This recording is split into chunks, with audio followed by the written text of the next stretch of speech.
93માં મેં મારી કેરિયર શરૂ કરી હતી. રાઈટ. ત્યારે હું કોલેજમાં હતો એટલે Okay. પરિસ્થિતિએ મને બિઝનેસમાં મજબૂરીથી લાવ્યા કે અમે સવારે જમતા હોઈએ તો સાંજે જમવા પામીશું કે નહીં એ પણ અમને ખબર નહોતી. તો સ્પષ્ટ કીધું કે હું જો પગાર લઉં તો એવું નક્કી થઈ જાય કે કૌશલે નોકરી કરી છે અને મારે લેબલ મારી પર લગાડવું નહોતું. પ્રેક્ટિકલી હું સિવિલ શીખ્યો છું, હું સિવિલ ભણ્યો નથી. કોઈ બી બિઝનેસ ચાલુ કરવું હોય તો એના માટે કોઈ કેપિટલની રિક્વાયરમેન્ટ છે? મેં જ્યારે બિઝનેસ કર્યો ત્યારે મારી જો પૈસા જ નહોતા. હું શ્યોર માનું છું કે પૈસા હોય તો એ થોડું એડ ઓન બેનિફિટ છે, પણ જો ડ્રીમ નથી ને તો ગમે તેટલો પૈસો અને તો પૈસો કામ નથી કરતો. તમારું ડ્રીમ જ કામ કરે. પહેલા ધંધાની જે જરૂરિયાત હતી ને એ પહેલા પોષી તો ધંધા એમને વધારે કમાઈ નાખ્યું. હવે હું એવું માનું છું કે આપણી ઇન્કમ 100 રૂપિયા એક જગ્યાએથી આવે છે, એના કરતાં બેટર છે કે એક રૂપિયા જો 100 જગ્યાએથી આવે આપણું ફ્યુચર બહુ સિક્યોર છે. યંગ એન્ટરપ્રેન્યોર્સ હોય તો એને ફંડિંગ આપવા માટે કયા ફેક્ટર્સનું તમે ધ્યાન આપો છો? અને એક વ્યક્તિ એ ધંધા બદલે કે કેટલો પેશનેટ છે તો અમને વ્યક્તિમાં ઇન્વેસ્ટ કરીએ છીએ. ધંધો ઇઝ અ બાય પ્રોડક્ટ.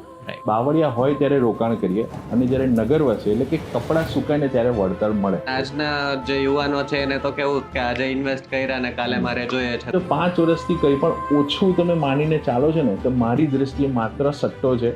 5 વર્ષથી ઉપર છે ને એ જ સાચું રોકાણ છે. બચ્ચન વિલા છે, એના અમે નામ પણ એવા આપ્યા છે, ડોન, યારાના શરાબી, શક્તિ, આનંદ, હમ. તો અમારી કંપનીની એક બહુ સરસ પંચલાઈન છે કે ઇટ્સ એવરીવન્સ કપ ઓફ ટી. અત્યારે જો કોઈ ઇન્વેસ્ટ કરે છે 100 વારનો પ્લોટ તો માત્ર મંથલી 8,000 રૂપીઝના એસઆઈપીથી કરી શકે. એક કહેવત મારા મનમાં વર્ષોથી ફિક્સ છે કે ગાંડા ઇતિહાસ બનાવે અને દોઢ ડાયા વાંચે. हेलो दोस्तों, वेलकम टू आमिर की आबाद करने वाली बातें and today we have Mr Kaushal Shah as our guest from vibrant Biscom limited. Welcome sir to our podcast. Thank you so much. આપણે ઘણા બધા લોકો છે અને તમારા વિશે ખબર જ હશે, તમે ઘણા બધા પોડકાસ્ટ આપેલા જ છે. યસ. બટ આપણો જે આજનો પોડકાસ્ટ છે એમાં આપણે ડીપ ઇન્સાઇટ્સમાં જાશું યસ. કે તમે તમારી બિઝનેસ જર્ની કેવી રીતના સ્ટાર્ટ કરી રાઈટ. અને બિઝનેસ જર્ની તો ઠીક છે પણ એના પહેલાંનું તમારું શું બેકગ્રાઉન્ડ છે. So I will start with the first question કે તમે અમદાવાદમાં કેટલા વર્ષથી છો? તો મૂળભૂત અમે લોકો વિરમ ગામના છીએ એટલે અમદાવાદથી લગભગ 70 કિલોમીટર દૂર છે. બરાબર. અને હું જ્યારે 5th સ્ટાન્ડર્ડમાં હતો એટલે લગભગ 10 વર્ષનો હતો ત્યારે અમે લોકો અમદાવાદ શિફ્ટ થયા અને રાઈટ. પછી બાકીની જર્ની તો અમદાવાદમાં છે. ઓકે, એટલે ઘણા વર્ષ થઈ ગયા અમદાવાદમાં. ઓકે, તો તમારું સ્કૂલિંગ જે છે એ 5th સ્ટાન્ડર્ડ સુધી વિરમગામમાં થયેલું છે અને પછી અમદાવાદમાં પછી સ્કૂલ અમદાવાદમાં અને કોલેજ બંને અમદાવાદમાં. Okay. પુલકિત સ્કૂલ જે ભઠ્ઠા પાલડીમાં આવેલી છે Right. ત્યાં મારું સ્કૂલિંગ થયું ઓકે. અને વાસણામાં જીબી શાહ કોલેજ છે Right. ત્યાં મારી કોલેજ હતી. ઓકે, તો તમારું જે આ બિઝનેસ છે તમે રિયલ એસ્ટેટમાં ડીલ કરો છો and you are a developer, right? Yes. Okay, તો તમે જે બિઝનેસ કરો છો એ બિઝનેસમાં તમે કેટલા યર્સથી છો? યસ. તો 93માં મેં મારી કેરિયર શરૂ કરી હતી. રાઈટ. ત્યારે હું કોલેજમાં હતો અને એ વખતે અમે લોકો એઝ અ સિવિલ કોન્ટ્રાક્ટર તરીકે મારી કેરિયર શરૂ કરી હતી. Right. અમે ટ્રંકી પ્રોજેક્ટ્સ લેતા હતા. Right. તમારે બંગલો બનાવવો હોય તો તમારે માત્ર જમીન અને પૈસા આપવાના, બાકીનું બધું અમે ઓર્ગેનાઇઝ કરીએ. અને એ જર્ની મારી લગભગ 2010-11 સુધી ચાલી. એ પછી અમે લોકો એઝ અ ડેવલપર તરીકે પોતાની જમીન લીધી અને પછી એઝ અ ડેવલપર તરીકેની મારી જર્ની ચાલુ થઈ. રાઈટ. તો તમે તમારા પ્રમાણે 93થી તમારી જર્ની સ્ટાર્ટ કરી, તો ત્યારે તમે કોલેજમાં હતા કે ઓલરેડી તમે પાસ આઉટ કરી દીધું હતું? ના, કોલેજમાં જ હતો. એટલે Okay. પરિસ્થિતિએ મને બિઝનેસમાં મજબૂરીથી લાવ્યા. ઓકે. અમારા ફેમિલી બિઝનેસ હતો. અમે લોકો એ વખતે બજાજનું કાર્બોરેટર બનાવતા હતા રાઈટ. જે કદાચ ઇન્ડિયામાં 2 જ લોકો બનાવતા હતા. અચ્છા. એટલે મારા પપ્પાની ફેક્ટરી હતી કાસ્ટિંગ એલોયની, પણ આખી દુનિયામાં જે ભાગીદારીમાં થતું હોય છે એવું જ અમારી જોડે થયું. રાઈટ. એટલે 88-89ની અંદર અમે એક એવો સમય જોયો કે જ્યારે અમે સવારે જમતા હોઈએ તો સાંજે જમવા પામીશું કે નહીં એ પણ અમને ખબર નહોતી. એટલે અચ્છા. 1-2 વર્ષ એટલા ખરાબ જોયા અમે. એટલે હું જ્યારે કોલેજમાં આવ્યો ત્યારે પૈસા કમાવા સિવાય મારી જોડે કોઈ ઓપ્શન જ નહોતો. સો હું લગભગ 3 વર્ષ મારા એક અંકલ છે એમની પાસે હું કન્સ્ટ્રક્શનનું શીખ્યો અને 93ની વચ્ચે અને 93થી મેં મારો પોતાનો બિઝનેસ શરૂ કર્યો. મતલબ તમારું ફેમિલી બેકગ્રાઉન્ડ જે છે એ બિઝનેસ Yes. રિલેટેડ જ હતું, તો હા. તમે કોઈ દી જોબ કરવાનું Yes, વિચાર્યું કે તો એ પણ પછી? બહુ ઇન્ટરેસ્ટિંગ વાત છે. જ્યારે હું ત્યાં શીખવા જતો હતો ત્યારે પહેલા જ મહિને મને ત્યાંના અકાઉન્ટન્ટે કીધું કે કૌશલ તારો મને આજે પણ આંકડો યાદ છે કે અહીંયા વાઉચરમાં સહી કરા તારો 600 રૂપિયા પગાર છે. 93માં? 91માં. 91માં? યસ. ઓકે. તો મને કીધું આ 600 રૂપિયા પગાર છે એટલે મેં ના પાડી દીધી. એટલે મારા જે અંકલ હતા એમણે મને કેબિનમાં બોલાવ્યો અને મને કીધું કે તારા ઘરે આટલી પૈસાની જરૂર છે, તું મેં પગાર લેવાની ના કેમ પાડે છે? એટલે મેં સ્પષ્ટ કીધું કે હું જો પગાર લઉં તો એવું નક્કી થઈ જાય કે કૌશલે નોકરી કરી છે અને મારે લેબલ મારી પર લગાડવું નહોતું. રાઈટ. સો મેં ખાલી એટલું કીધું કે તમે મને જે પેટ્રોલના મારા થાય છે એટલા પૈસા આપો, મને સેલરી નથી જોઈતી, કારણ કે હું લેબલ લગાડવા નથી માંગતો કે કૌશલે ક્યારે નોકરી કરી હોય.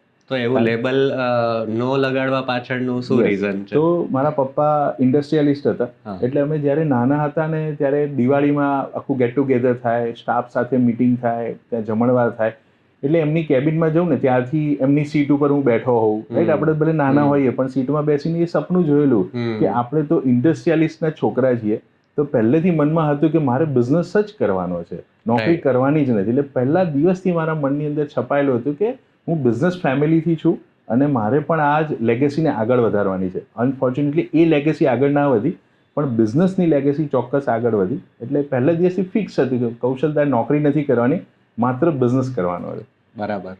તો 93માં તમે જ્યારે સ્ટાર્ટ કર્યું with a civil background, yes. તો તમે એમ કહો છો કે મેં ટંકી પ્રોજેક્ટ્સ કરેલા છે.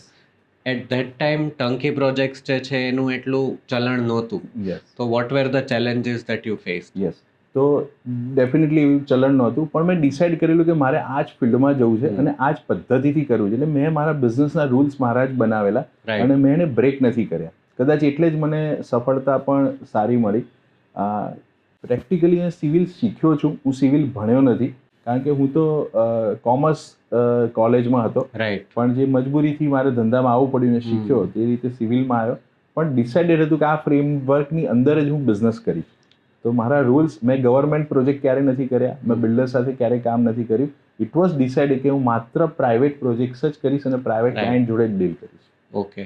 તો એ ટાઈમમાં અત્યારે તો માર્કેટિંગ માટે there are various ways. Yes. ત્યારે તમે માર્કેટિંગ તમારા બિઝનેસ માટે કેવી રીતે કરી? યસ. તો મેં છે ને, મને બુક્સ વાંચવાનો બહુ જ શોખ છે.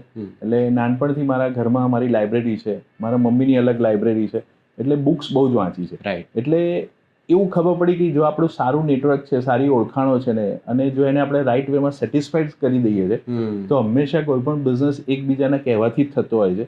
સો મારો 90% બિઝનેસ રેફરલથી જ થયેલો છે. રાઈટ. મેં તમારો બંગલો બનાવ્યો, તમને સારું લાગ્યું તો તમે કોઈને કહેવાના જ છો. આ તો હ્યુમન ટેન્ડન્સી છે, સાયકોલોજી છે. તો એવી જ રીતે મેં મારો ધીમે ધીમે કરીને બિઝનેસ ડેવલપ કર્યો. ઓકે. તમે શું માનો છો કે કોઈ બી બિઝનેસ ચાલુ કરવું હોય તો એના માટે કોઈ કેપિટલની રિક્વાયરમેન્ટ છે કે કેપિટલ ઇઝ નોટ નેસેસરી? હા, તો કેપિટલ ડેફિનેટલી જરૂરી છે, પણ ફર્સ્ટ પ્રાયોરિટી કેપિટલ નથી.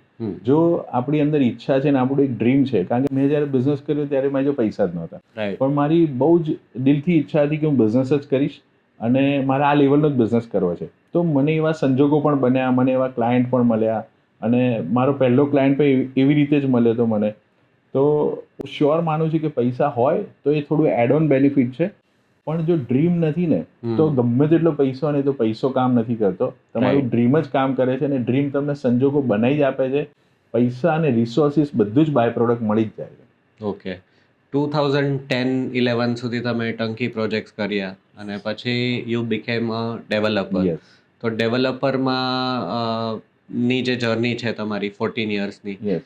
એમાં તમને શું ચેલેન્જીસ હતી? તો હું ડેવલપર બન્યો, પણ એક બહુ સરસ સ્ટોરી છે. અમારા એક ક્લાયન્ટ હતા અને એમનો એક દિવસ ફોન આવ્યો કે કૌશલ, તું XYZ જગ્યાએ આવી જાય, અહીંયા એક બહુ સરસ પ્રેઝન્ટેશન થવાનું છે. અને રિસ્પેક્ટેડ ક્લાયન્ટ હતા, એટલે મેં પણ એક પણ સવાલ નહીં કર્યો અને હું પહોંચી ગયો. તો Right. ત્યાં ધોલેરાનું પ્રેઝન્ટેશન થતું હતું ઇન મે 2010, રાઈટ. અને 1-1.5 કલાકનું પ્રેઝન્ટેશન હતું, અને એટલું અમેઝિંગ લાગ્યું. ગવર્મેન્ટના કોઈ ઓફિશિયલ્સ હતા જે પ્રેઝન્ટેશન કર્યું, અને હું જેન્યુઅનલી કહું તો 2-3 દિવસ સુધી હું સૂઈ નહોતો શક્યો, કારણ કે મને થયું કે આટલું બધું સરસ થઈ જાય તો કેવી મજા આવે.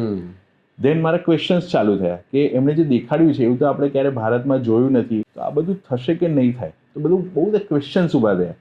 એટલે મેં લગભગ 8-9 મહિના રિસર્ચ કર્યું કે ખરેખર આ પ્રોજેક્ટ થશે કે નહીં થાય, અને થશે તો કઈ ક્વોલિટીનો થશે. રાઈટ. એના રિસોર્સિસ શોધ્યા, એના લગતા લોકો મળ્યા, એનાથી બીજું કોઈ મળે, ત્રીજું કોઈ મળે, એમ કરીને 9-10 મહિનાના રિસર્ચ પછી મને કોન્ફિડન્સ આવી ગયો કે યસ, આ પ્રોજેક્ટ થશે અને અપ ટુ માર્કેટ થશે. દેન અમે લોકોએ પહેલી જમીન 2011માં ધોલેરામાં લીધેલી, અને વેરી ફ્રેન્કલી એ વખતે અમારી જો 4.5 લાખ રૂપિયા ખૂટતા હતા. એ વખતે પૈસા જ એટલા બધા નહોતા. એ પણ હું મારા ફ્રેન્ડ જોડેથી મેં ઉધાર લીધા હતા, અને 2 વર્ષ પછી એને પાછા પણ આપ્યા. તો એમાં પણ મેં એને 4,49,000 રૂપિયા પાછા આપ્યા. તો અચ્છા. મને પૂછ્યું કે 1,000 રૂપિયા કેમ ઓછા છે એમ, કારણ કે ઇન્ટરેસ્ટ તો હતું નહીં, કારણ કે ફ્રેન્ડલી ટર્મ્સમાં હતા. મેં એને બહુ સિમ્પલ આન્સર આપેલો કે અમારા માટે બહુ લકી પૈસા છે, કારણ કે 1,000 રૂપિયા હું રાખીશ ને તો મને એવું થશે લક મારી જોડે છે. રાઈટ. તો મેં એને 1,000 રૂપિયા ઓછા આપ્યા. પણ એવી રીતે 2011માં અમારી પહેલી જમીન લીધી ને ત્યાંથી અમારી જર્ની શરૂ થઈ ડેવલપર તરીકેની. ઓકે. તો તમે જે ફર્સ્ટ પ્લોટ લીધો જેમાં 4.5 લાખ રૂપિયા ખૂટતા હતા, એના પછીની જર્ની તમારી કેવી રહી, અને તમે એઝ અ ડેવલપર આગળની જર્ની વિશે થોડું કહો અમને. યસ, તો 2011માં અમે જમીન લીધી અને એમાં અમે 100 સ્ક્વેર યાર્ડના પ્લોટથી અમારી જર્ની શરૂ કરી. અને લગભગ 1.25 વર્ષની વચ્ચે અમે પ્રોજેક્ટ આખો 108 પ્લોટ્સ હતા એની અંદર. અમને લગભગ 1.25 વર્ષ થયું એ પ્રોજેક્ટને સેલ કરતા. રાઈટ. ધેન અમે એમાંથી જે કમાયા એ પૈસા અમે ક્યાંય બીજે વાપર્યા નહીં, પણ એમને એમ રોટેટ કર્યા ને ઇન્વેસ્ટ કર્યા. રાઈટ. એમાંથી જે કમાયા એમાંથી અમે પાછી બીજી જગ્યા લીધી, અને એમ કરતાં કરતાં સ્ટેપ બાય સ્ટેપ અમે અમારી લેન્ડ બેંક પણ વધારતા ગયા. Okay. So what do you think કે સપોઝ કે હું કોઈ બિઝનેસ કરું છું અને એમાં મને જે પ્રોફિટ મળે છે એ બધો જ પ્રોફિટ મારે ઇન્વેસ્ટ કરી દેવો જોઈએ એક્સપાન્શન માટે, કે પછી હાઉ ડુ યુ સેગ્રીગેટ? થોડો પ્રોફિટ હું ઇન્વેસ્ટ કરું, થોડો હું પાછો રોલિંગ પર જવા દઉં, કઈ રીતે કરી તો શકાય? મેં જે કર્યું છે તમને કહીશ. હા. તો એક તો મારા એવા બહુ મોટા ખર્ચા નહોતા અને મારા એવા કોઈ ચાથી ઉપરના શોખ નથી, રાઈટ. તો એટલા બધા મારે લાઈફસ્ટાઈલની જરૂર નહોતી, અને મને એટલી તો સમજણ પડતી હતી કે જેટલા પૈસા હું ઇનિશિયલી બિઝનેસમાં નાખીશ ને એટલું મને વધારે કમાઈને આપશે. રાઈટ. તો પહેલાં 5-6 વર્ષ અમે એ જ કર્યું કે જેટલા પૈસા ધંધાની જરૂરિયાત હતી ને એને પહેલાં બહાર કાઢ્યા અને પછી અમારા શોખ માટે વાપર્યા. રાઈટ. જનરલી લોકો મિસ્ટેક કરતા હોય છે કે પહેલાં શોખ પૂરા કરે અને પછી વધેલા પૈસા ઇન્વેસ્ટ કરતા હોય છે. તો કમ્પ્લીટલી આ રોંગ કેલ્ક્યુલેશન છે. વોરેન બફેટ પણ આવું જ કહે છે. રાઈટ. તો અમે પહેલાં ધંધાની જે જરૂરિયાત હતી ને એ પહેલાં પોષી, તો ધંધા એમને વધારે કમાઈ આપ્યું. તો 7-8 વર્ષ પછી અમે ફંડનું શું કર્યું, તો અમે એક પર્સન્ટેજ બનાવ્યા કે 10-15% અમારી લાઈફસ્ટાઈલમાં વાપરવાના. તમે એક ફોરેન ટ્રીપ કરો, એક કાર ચેન્જ કરી હોય કરો, પણ 10-15%થી વધારે ના હોવું જોઈએ. બાકીના પૈસા અમે રીઇન્વેસ્ટ કર્યા સૌથી પહેલા 5-6 વર્ષ અમારા ધંધામાં. ધેન અમે એવું કર્યું કે એમાંથી 25-30% જે પૈસા હતા એ અમે કોઈ અધર બિઝનેસમાં ઇન્વેસ્ટ કરવાનું ચાલુ કર્યું. ઓકે. કારણ કે ઓલવેઝ હું એવું માનું છું કે આપણી ઇન્કમ 100 રૂપિયા એક જગ્યાએથી આવે છે, એના કરતાં બેટર છે કે 1 રૂપિયા જો 100 જગ્યાએથી આવે તો આપણું ફ્યુચર બહુ સિક્યોર છે. ઓકે. સો અમે અધર બિઝનેસમાં પણ ઇન્વેસ્ટ કર્યું, એટલે અમારા પોર્ટફોલિયોને અમે સેગ્રીગેટ કરી દીધું. તો બીજા કયા કયા ટાઈપના બિઝનેસીસ કરો છો? યસ, તો જેમ તમે કંપનીનું નામ કીધું વાઇબ્રન્ટ બિસ્કોમ લિમિટેડ, તો બિસ્કોમનું ફૂલ ફોર્મ એ છે કે it's a business community. Okay. તો અમે એવું ઈચ્છીએ છીએ કે અમારા 10 કંપનીની અંદર પાર્ટનરશિપ હોય.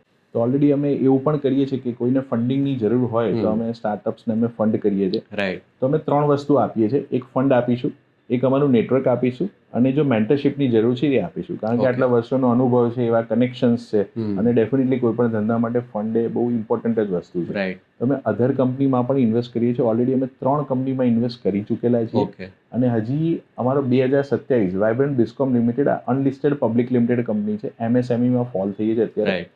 2027ની અંદર અમે NSE BSE કરીશું. એ પહેલાં અમારે બીજી 7 કંપનીમાં ઇન્વેસ્ટ કરવાનું છે.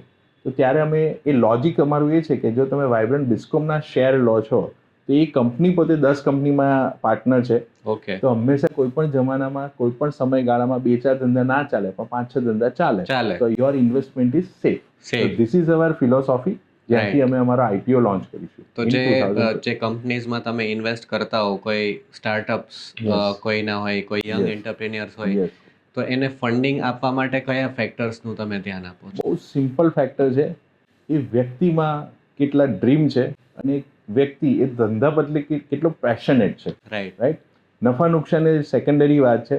ધંધાના લોજિક્સ અમે બહુ નથી જોતા, કારણ કે એ વ્યક્તિમાં જ પાવર નથી ને, તો ગમે તેવો ધંધો હશે તો ચલાવી નહીં શકે. પણ જો વ્યક્તિમાં પાવર છે, એનું ડ્રીમ છે, એનું પેશન છે, એનું જનૂન છે, તો ગમે તેવો ધંધો ચલાવી જ લેશે. ઓકે. સો અમને વ્યક્તિમાં ઇન્વેસ્ટ કરીએ છીએ. ધંધો is a by product. Right. અત્યારે તમે કીધું કે તમે ઢોલેરામાં ઓપરેટ કરો છો, બીજી કઈ કઈ જગ્યાએ તમે ડીલ કરો છો? તો સૌથી પહેલા તો વાઇબ્રન્ટ બિસ્કોમની એક બેઝિક ફિલોસોફી છે કે અમે ફ્યુચરિસ્ટિક રિયલ એસ્ટેટમાં પ્રોજેક્ટ કરીએ છીએ. સો રિયલ એસ્ટેટના 2 પ્રકાર છે. એક છે ડેવલપ રિયલ એસ્ટેટ અને એક છે ફ્યુચરિસ્ટિક રિયલ એસ્ટેટ. ડેવલપ એટલે જે સિટી ડેવલપ થઈ ચૂક્યું છે, જ્યાં અત્યારે આપણે બેસીને વાત કરીએ છીએ, ઇટ ઇઝ ડેવલપ. રાઈટ. અને બીજું છે ફ્યુચરિસ્ટિક રિયલ એસ્ટેટ. તો અમે ફ્યુચરિસ્ટિક રિયલ એસ્ટેટમાં છે. અને ફ્યુચરિસ્ટિક રિયલ એસ્ટેટની એક બહુ અદ્ભુત ડેફિનેશન છે કે બાવળિયા હોય ત્યારે રોકાણ કરીએ અને જ્યારે નગર વસે એટલે કે કપડાં સુકાય ને ત્યારે વળતર મળે, એટલે એને કહેવાય ફ્યુચરિસ્ટિક એટલે it is a long term process. Long term. પણ આજના જે યુવાનો છે એને તો કેવું કે આજે ઇન્વેસ્ટ કર્યા ને કાલે મારે જોઈએ છે, તો એવા લોકો માટે એ સુટેબલ નથી. ઇવન હું પર્સનલી એવું માનું છું કે જો કોઈ પણ ફિલ્ડમાં તમે ઇન્વેસ્ટ કરો, એ રિયલ એસ્ટેટ હોય, ગોલ્ડ હોય, મ્યુચ્યુઅલ ફંડ હોય, રાઈટ, પણ જો 5 વર્ષથી કંઈ પણ ઓછું તમે માનીને ચાલો છો ને, તો મારી દ્રષ્ટિએ માત્ર સટ્ટો છે. 5 વર્ષથી ઉપર છે ને એ જ સાચું રોકાણ છે. કારણ કે દરેક રોકાણની એક સાયકલ હોય છે, દરેક ધંધાની એક સાયકલ હોય છે. જો 5 વર્ષની સાયકલ ફરશે ને તો જ તમને આરઓઆઈ બેસે, અધરવાઇઝ આરઓઆઈ બેસશે જ નહીં. રાઈટ. ફ્યુચરિસ્ટિક ટર્મ્સમાં ધોલેરા સિવાય લોથલ પણ એક એવી પ્લેસ છે કે જે બહુ સારી ડેવલપ થાય છે, તો કોઈને ઇન્વેસ્ટ કરવા હોય તો is this the right time? Yes, સૌથી પહેલા તો રિયલ એસ્ટેટમાં ઇન્વેસ્ટ કરો ને એ રાઈટ ટાઈમ જ છે. ઓકે, ક્યારે બી કરો, investing is the perfect but in futuristic. Right. Develop real એસ્ટેટની જ્યારે તમે ઇન્વેસ્ટ કરો છો ત્યારે મારા મતે માત્ર પાર્કિંગ ઓફ મની છે, કારણ કે હંમેશા 3-4% વધારે રિટર્ન નથી આપતું. અને તમે જો રિટર્નની એક ડેફિનેશન જુઓ ને તો કોઈ પણ કન્ટ્રીનો જીડીપી હોય પ્લસ એનું ઇન્ફ્લેશન હોય એટલું ટોટલ કરો ને એટલું મિનિમમ રિટર્ન મળવું જ જોઈએ. જો આપણે ભારતની વાત કરીએ તો 7-7.5% આપણો જીડીપી છે અને લગભગ 6-1% ઇન્ફ્લેશન છે. તો 13-14% જો રિટર્ન મળે ને એ જ સાચી પ્રોડક્ટ છે, કારણ કે કોઈ પણ કન્ટ્રીનો આ જ લોજિક છે. એની ઉપર ફ્યુચરિસ્ટિક રિયલ એસ્ટેટ આપશે, પણ એનાથી નીચેનું કંઈ પણ છે ને ઇન્વેસ્ટમેન્ટ નથી, એ માત્ર પાર્કિંગ ઓફ મની છે. તો ડેવલપ સિટીની અંદર જે આપ કોઈ ઇન્વેસ્ટ કરે છે એ પાર્કિંગ ઓફ મની છે, સાયકોલોજીકલ છે. ઘણાને એવું કે મારી નજરની સામે પ્રોપર્ટી રહે ને, દેટ ઇઝ થિંગ, એટલે એ ત્યાં ઇન્વેસ્ટ કરે છે. પણ ફ્યુચરિસ્ટિક હંમેશા 15-20-25%ની વચ્ચે આરઓઆઈ આપે જ આપે. તો લોથલ ચોક્કસ એવું છે. અમારી પણ લોથલમાં લેન્ડ બેંક છે. 2011માં અમે ધોલેરાથી સ્ટાર્ટ કરેલું, 2017થી અમે લોથલમાં પ્રેઝન્સ ધરાવીએ છીએ. અને એ લોથલ અને ધોલેરાની વચ્ચે અમારી લગભગ 150 વીઘા જગ્યા છે અમારી ઓન કંપની. રાઈટ. અને તમે કઈ ટાઈપની પ્રોપર્ટીઝમાં એઝ અ ડેવલપર ડીલ કરો છો? ઇઝ ઇટ ઓનલી પ્લોટ્સ કે પછી વિલાસ પણ છે, ટેનામેન્ટ્સ પણ છે? યસ. તો અમે શરૂઆત ડેફિનેટલી રેસિડેન્શિયલ પ્લોટથી કરી હતી. રાઈટ. દેન અમે 2022ની અંદર લોથલની અંદર એક રિસોર્ટ બનાવ્યો. સો અમારા ઇન્વેસ્ટર માટેનો રિસોર્ટ છે. દેન અમે ત્યાં વીકેન્ડ વિલાસ બનાવ્યા, જે એક થીમ ઉપર છે. અર્બન વિલા છે, બચ્ચન વિલા છે. તેના અમે નામ પણ એવા આપ્યા છે, ડોન, યારાના, શરાબી, શક્તિ, આનંદ, હમ. અને દેન અમે લોકોએ જસ્ટ આ 2 ફેબ્રુઆરી 2025 વસંત પંચમીના દિવસે ત્યાં ટાઈમ શેરિંગ અપાર્ટમેન્ટ લોન્ચ કર્યા છે. કારણ કે ટુરિઝમ આ ડિસેમ્બર-જાન્યુઆરીથી ચાલુ થશે, તો ત્યાં રહેવા માટે કોઈ જગ્યા જ નથી. ત્યારે ટાઈમ શેરિંગ અપાર્ટમેન્ટ છે, એટલે કોઈનું વીકેન્ડનું સપનું છે અહીંયા પૂરું થઈ શકે છે અને બાય પ્રોડક્ટ એને ઇન્કમ ઓપોર્ચ્યુનિટી પણ મળે છે. આ બધા જે તમે નામ આપેલા છે, યારાના, શરાબી, તો અમિતાભ બચ્ચનના તમે બહુ સારા ફેન છો. અને અમિતાભ બચ્ચન મારી પ્રેરણા છે. હવે કેમ છે મને નથી ખબર, પણ હું નાનો હતો ને ત્યારથી ખબર નહીં, મને એક આપણને કોઈનો ઓરા એટ્રેક્ટ કરતો હોય અને એમની લાઈફ સ્ટોરી જ્યારે સાંભળી વાંચીને ત્યારે આપણને બહુ જ એટ્રેક્ટ કર્યું. એટલે હું બહુ જ ઇન્સ્પિરેશન લઉં છું. એટલે લોથલના બ્રાન્ડ એમ્બેસેડર પણ છે. એટલે લોથલમાં અમારો જે પહેલો પ્રોજેક્ટ હતો આપણો મલક કરીને, ત્યાં અમે બચ્ચન સાહેબનું એક મંદિર બનાવેલું છે, એક આખું મ્યુઝિયમ બનાવ્યું છે, જે એમની 2020 સુધીની જર્ની અમે ત્યાં ડિસ્પ્લે કરી છે. તેના બંગલોઝ પણ બનાવેલા છે. તેનામાં એમની બચ્ચન સાહેબની બર્થડે છે 11 ઓક્ટોબર. તો 11 ઓક્ટોબરની આજુબાજુના દિવસે અમે એક બચ્ચન મ્યુઝિકલ નાઇટ કરી છે છેલ્લા 7 વર્ષથી. અને અમે 10-12 મિત્રો છે એ ત્યાં સિંગિંગ કરીએ અને ઇન્વાઇટી શો હોય, એટલે અમારા ઇન્વેસ્ટર્સ, ફ્રેન્ડ્સ એન્ડ ફેમિલી માટે કરીએ, જસ્ટ ટુ સેલિબ્રેટ કે અમિતાભ બચ્ચનની લાઈફથી આપણે શું પ્રેરણા લઈ શકીએ. લાસ્ટ યર મેં એક વર્કશોપ બનાવ્યું છે એમની પર, બચ્ચન નીતિ કરીને, કે અમિતાભ બચ્ચનના ઓડિયો વિઝ્યુઅલ્સ જે હોય એના પછી 2-2.5 કલાકનું વર્કશોપ છે. તો અમિતાભ બચ્ચને તો પોતાની લાઈફને સક્સેસફુલ બનાવી દીધી, રાઈટ? તો હવે એની લાઈફમાંથી આપણે શીખી અને આપણી લાઈફને કઈ રીતે બેટર બનાવી શકીએ એના ઉપરનું આખું એક બહુ ઇન્ટરેસ્ટિંગ વર્કશોપ છે.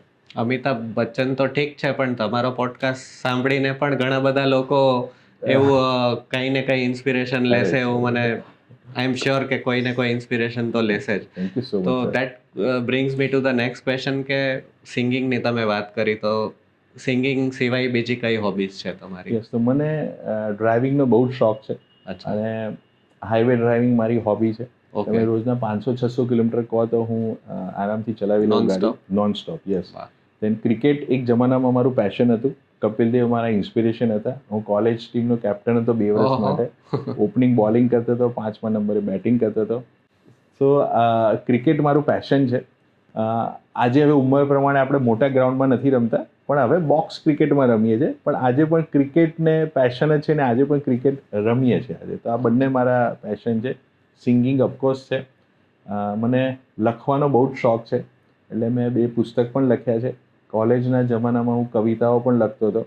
અને બહુ ઇન્ટરેસ્ટિંગ વાત કહું ને તો કેટલા બધા છોકરાઓ મારી જોડે પ્રેમપત્ર લખાઈ જતા હતા એના આપવા માટે.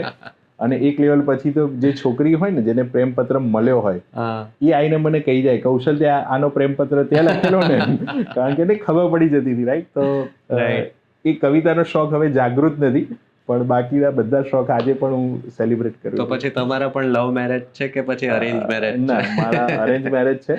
અચ્છા. એમાં પણ બહુ ઇન્ટરેસ્ટિંગ સ્ટોરી છે. મારી પાસે 5th હતો જ્યારે વિરમગામમાં, ત્યારે મારી બર્થડે સેલિબ્રેટમાં આજે જે મારી વાઈફ છે ને એક્ઝેક્ટ મારી બાજુમાં ઊભી છે. એક બાજુ મારી સાડી ઊભી છે. તો એનો ફોટોગ્રાફ્સ અમને વર્ષો પછી મળ્યો.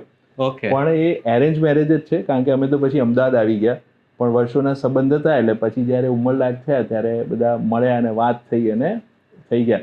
એ પછી મારા મમ્મીને યાદ આવ્યું કે આવો એક ફોટો હોવો જ જોઈએ.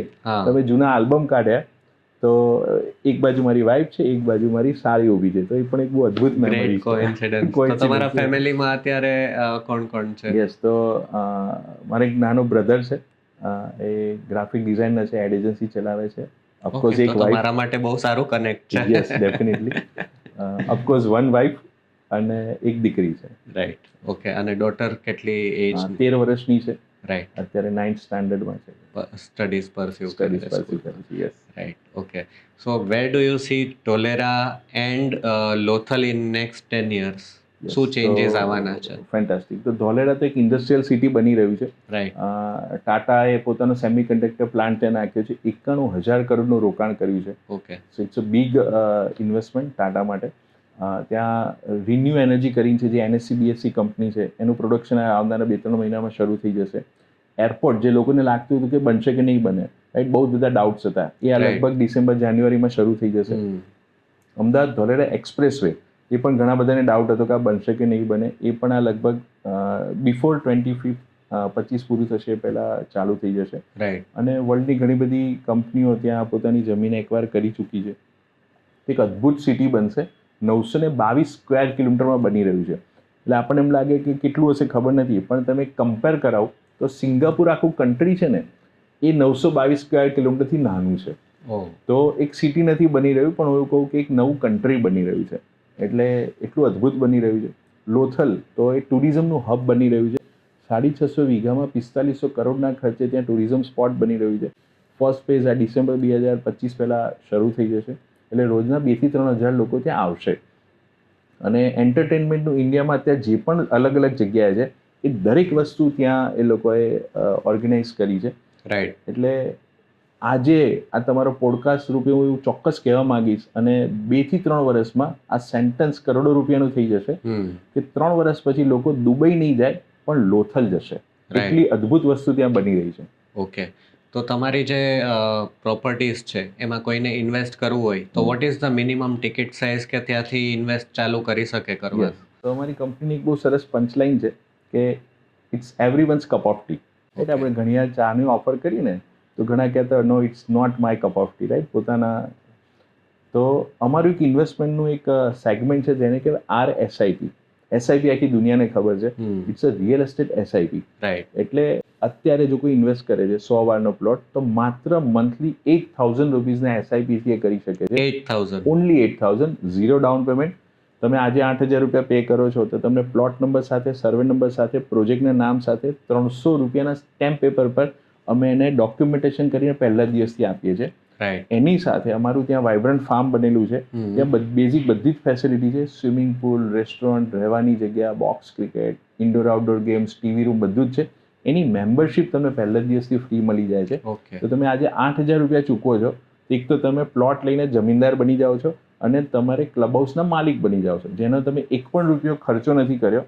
સો ઇટ્સ એકદમ ઇઝી કે તમે તમારા જીવનના બંને સપના એક 8,000 રૂપિયા મંથલી કોસ્ટમાં. અને આ કેટલા ટાઈમ સુધીનો ટેન્યુઅર હોય છે? 100 મંથ છે, એટલે 8 લાખ રૂપિયાનો ટોટલ પ્લોટ થાય. રાઈટ. યસ. અને એના માટે લોન્સ કે કોઈને જોતી હોય તો એ તો આ એમાં અમારી પણ તમે કંપનીની જ લોન છે. અચ્છા એટલે ડાયરેક્ટ It's a ખાલી pre-approved 8,000 loan જ છે. ભરવાના છે, Yes. No loans No nothing, loans, no nothing, no requirement interest. Of. Oh it's no interest, Amazing. Interest free RSIP છે. તો બહુ સારી વસ્તુ છે. ઘણા Yes. બધા વ્યુઅર્સ જોશે તો એમ Yes. કહેશે કે નહીં મને ઇન્વેસ્ટ કરવું છે. યસ, ઇવન હું પણ ઇન્વેસ્ટ કરવા Yes. માંગુ છું હવે. Welcome to vibrant family. Yeah definitely.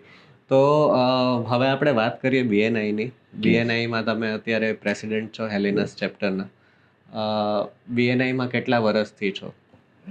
તો સવાલ ખોટો છે તમારો. તમે એવું પૂછો કે કેટલા મહિનાથી છો. અચ્છા, ઓકે. તો મને 8 મહિના થયા, રાઈટ. પણ BNI વિશે ઘણા વર્ષોથી જાણું છું. Right. મારા એક અંગત મિત્ર છે સચિન ભટ્ટ કરીને, લગભગ 9 વર્ષથી BNIમાં છે. અને એમણે ઘણા વર્ષોથી મને કીધું હતું કે તમે BNIમાં આવો, તમારા સ્વભાવને લગતું પણ છે અને બિઝનેસ માટે તો સરસ જ છે. પણ સમહાઉ હું નહોતો જોઈન કરી શક્યો. 2018માં એકવાર હું વિઝિટર તરીકે ગયેલો, પણ એક તો સંજોગો નહોતા બન્યા. પણ આ વખતે એમણે મને કીધું ને મને લાગ્યું યસ, તો મેં રીવિઝિટ કરી અને ઇમિડિયેટ બીજી મિટિંગમાં મેં જોઈન કરી. તો મારું સપ્ટેમ્બર 2024ના લાસ્ટ જે મિટિંગ હતી એની અંદર મારું ઇન્ડક્શન છે. અને તમને ખ્યાલ છે કે ઓક્ટોબરથી નવી ટર્મ જે ચાલે, ઓક્ટોબર ટુ માર્ચની જે ટર્મ હતી એ મેં બહુ સરસ રીતે ત્યાં જોઈ અને એપ્રિલથી હું પ્રેસિડેન્ટ છું. વાવ, અમેઝિંગ. તો તમારો સક્સેસ મંત્ર શું છે લાઈફનો? વોટ ડુ યુ થિંક કે સક્સેસ શું છે? યસ, તો સક્સેસની ડેફિનેશન દરેક વ્યક્તિની અલગ અલગ હોઈ શકે, પણ એ પૈસાને આધારિત ના હોવી જોઈએ, રાઈટ? એ લાઈફને આધારિત હોવી જોઈએ. હું ઓલવેઝ હું માનું છું કે લાઈફની અંદર પૈસા બહુ જ ઇમ્પોર્ટન્ટ છે, પણ ઓનલી પૈસા ઇમ્પોર્ટન્ટ નથી. તો સૌથી ઇમ્પોર્ટન્ટ એ છે કે આપણા થકી કેટલા લોકો સક્સેસ ગયા. જો એ આપણે કોઈ કામ કરીએ છીએ ને એવું, તો આપણે બાય ડિફોલ્ટ સક્સેસ છીએ. રાઈટ. કારણ કે આપણે સ્ટ્રગલની લાઈફ જોઈ હોય, આજે આપણે સરસ જિંદગી જીવીએ છીએ, તો અત્યારે આપણે સેટલ છીએ, પણ આપણે સિગ્નિફિકન્સ લાઈફ ક્યારે જીવી શકીશું? જ્યારે આપણે કોઈની જિંદગીમાં કલર ભરીશું, આપણા થકી કોઈકને સારું થશે, રાઈટ? તો દેટ ઇઝ સક્સેસ. તો પૈસો ઇઝ અ બાય ડિફોલ્ટ, પણ સક્સેસ જવા માટે હું એક જ વસ્તુ માનું છું કે બહુ જ મોટા સપના જોવા જોઈએ, અસંભવ લાગે એવા સપના જોવા જોઈએ. લોકો આપણને ગાંડા કહી દે ને એ લેવલ સુધીના સપના જોવા જોઈએ. અને જ્યારે કોઈ આપણને ગાંડા કહે છે ને, ત્યારે એક કહેવત મારા મનમાં વર્ષોથી ફિક્સ છે કે ગાંડા ઇતિહાસ બનાવે અને દોઢ ડાયા વાંચે. તો જ્યારે મને કોઈ ગાંડો કહે છે ને, તેનો બહુ ખુશ થઈ જાઉં છું કે હવે હું ચોક્કસ સફળ થઈશ અને આ દુનિયાની કોઈ તાકાત મને રોકી નહીં શકે. So that is my success મંત્ર. જોરદાર, જોરદાર. સક્સેસ મંત્ર તમારો છે એ તમારા શાયરી ને પોએટ્રીની તમારી જે હોબી છે એના સાથે પણ મેચ થાય છે. થેન્ક યુ સો મચ કૌશલભાઈ, તમે મારા પોડકાસ્ટ પર આવ્યા. એન્ડ આઈ હોપ કે આપણા વ્યુઅર્સને આજે ઘણી બધી કૌશલભાઈ વિશે અને એમની કંપની વિશે ઇન્ફોર્મેશન મળી. આઈ હોપ તમે મારી યુટ્યુબ ચેનલને સબસ્ક્રાઈબ કરશો અને નીચે લાઈક પણ કરજો અને કોમેન્ટમાં પણ જણાવજો કે બીજા કઈ ટાઈપના તમને પોડકાસ્ટ જોવાના છે. Perfect. Thank you so much. Right sir, thank you.